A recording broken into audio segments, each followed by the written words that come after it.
It's Wednesday, time for our weekly trip to the new zoo. Neil Anderson joins us live this morning from Suamico. Hi, Neil. Hey, good morning.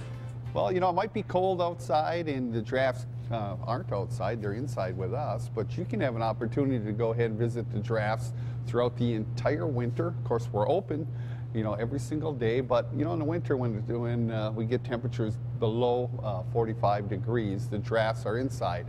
And we're inside in the giraffe discovery room. This is an area where our visitors can come in and get a chance to get up and close and personal with these guys. We've got Zuri. You know, it's hard to believe that these guys have been here for 7 years. Wow. They're 8 years old. They arrived on November 11th back in 2005.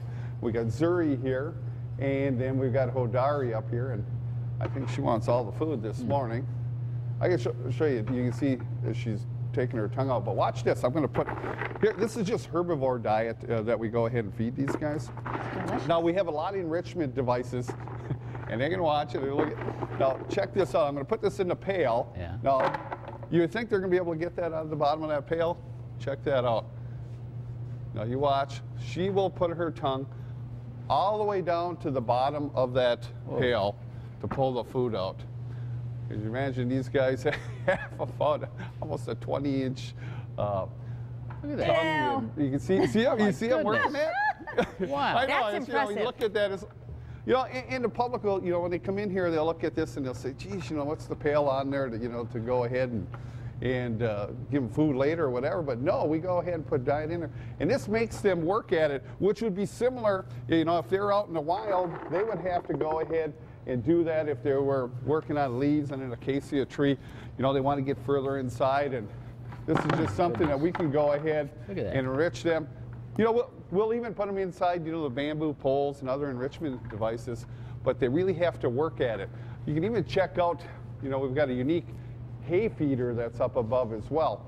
Now, it would be easy to go ahead, you'll see the hay feeder on the left side. Now, that would be real easy for them to go ahead and pull the hay out and work on it.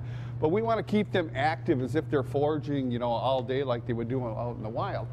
So what we use is, in addition to that hay feeder, we'll use one that's up above. You can see we've got, you know, kind of a caging system around there and also an inside fence area in there. And we'll put the hay in, and that they've got to work their way through that to pull out the individual pieces of hay. And that really keeps these guys interested in what's going on. Now, one of the other changes that we're going to be doing for them, because now they're big enough, tall enough, so that they can see outside, is come next Wednesday, what we'll be doing is, you can see the window over here. When we originally brought them in, you know, we put opaque windows in here, and that was just to, you know, kind of keep them calm in here. You know, if there's anything flying by, or, you know, especially if we had a storm outside or whatever. Well, now we're going to go ahead and we're going to replace this window so that these guys are going to have a view of the sunset, or in a case last night, the moon, every single day, especially out here. Like I said, during the day or at night as well. So they're going to have a room with a view, and they'll be able to check out everybody outside, as well as everything from the lions to the rest of the zoo. Very nice. We're going to check back with you next hour. Neil, what do you have for us next hour?